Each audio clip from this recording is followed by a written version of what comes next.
lúc nào cũng lo gì chỉ cho chuột à nó tu trên nó hồi tiền chỉ cho chỉ mua chỉ cho có chuột rồi chả có nhỏ chỉ nhỏ dùng này là chỉ ở đâu đi đi coi đây có tụ nữa có tuồng coi là chỉ bé quá chứ chỉ của chí quá chứ nhỏ nhỏ dùng mà phía là chỉ của chí quá chứ ô tuồng coi chỉ tôi luôn tự hồi YouTube vậy à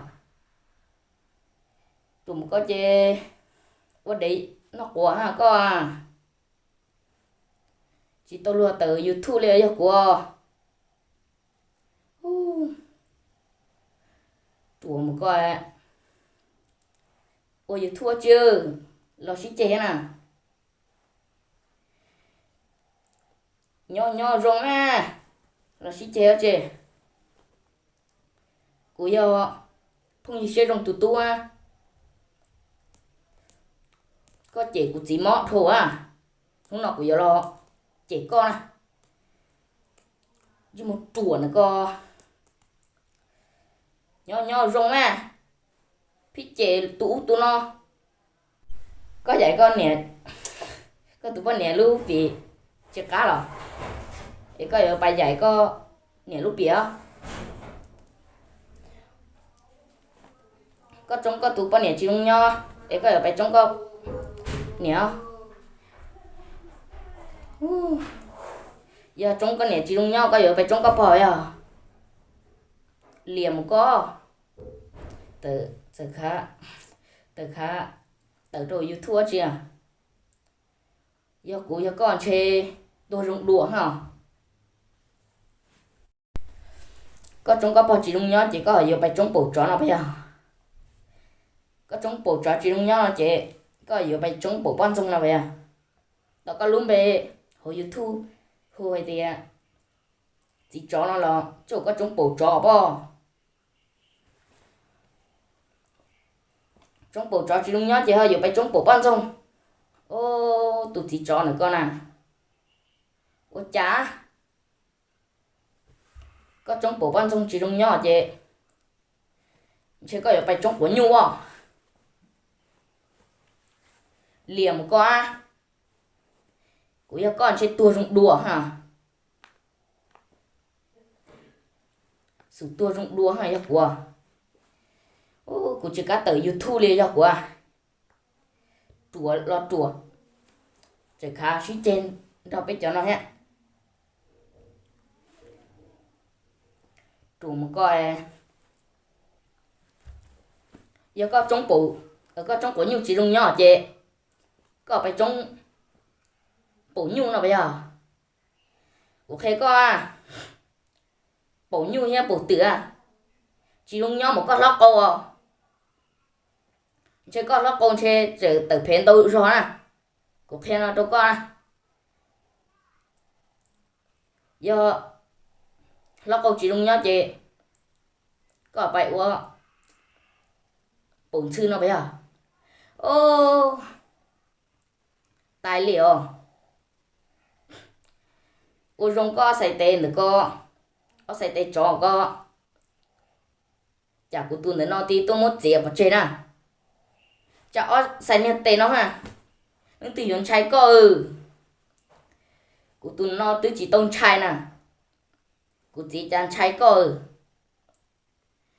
cháu ớt chả thì chỉ cá lọt chả tệ ha sáng hết tên nữa con tôi chín tu một cái gì sáng nè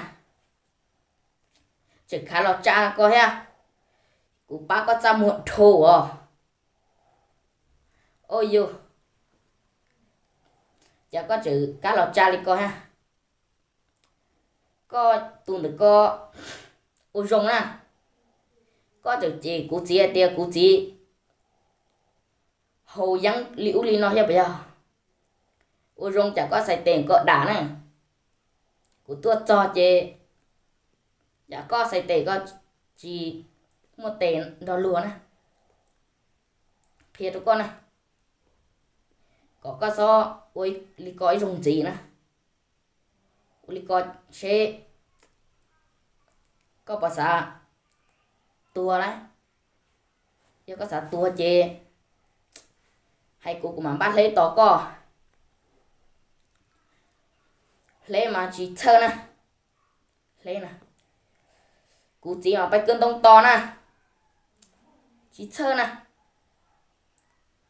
giờ có xã tua chê tí li hú tua nè giờ có xã tua nè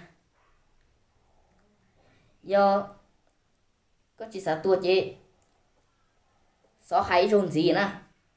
có xã tệ cho nữa con nè số trái rồng gì nè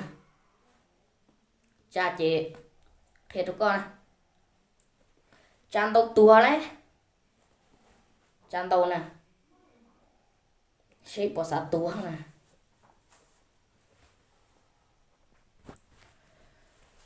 giờ có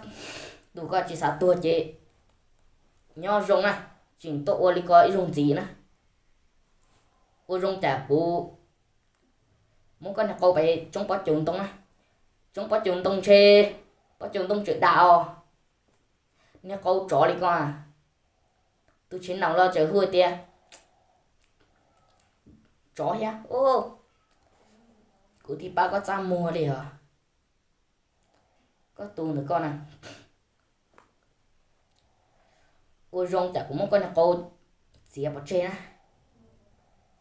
sao tha cụ nè sao tha cụ chín gì nè than gì chết cụ tua bị coi chỉ có tụi cô mà trong bó trường tông xưa nè hãy no tụi con nè ôi rong nè con nè nên tụi con bó chúa này chúa một con á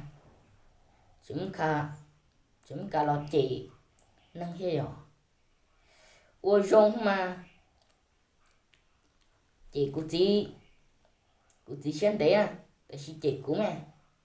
cụ chỉ một con cô trong bó trường tông có đá chứ mà